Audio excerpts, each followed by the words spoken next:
تختی نمبر 11 مشق۔ اس تختی میں حرکات، تنوین، مدہ، لین اور جزم کی مشق ہے۔ اس تختی میں چند باتیں ہیں۔ اخفاء کا طریقہ اور اخفاء کی پہچان کرائی جائے۔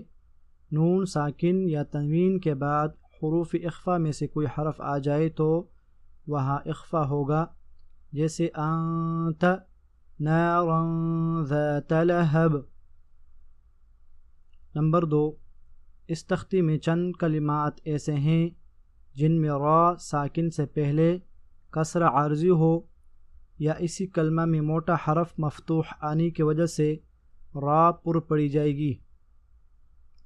وہ کلمات یہ ہیں، جیسے ارجع، قرطاس، مرصاد، فرقة، من ارتضى،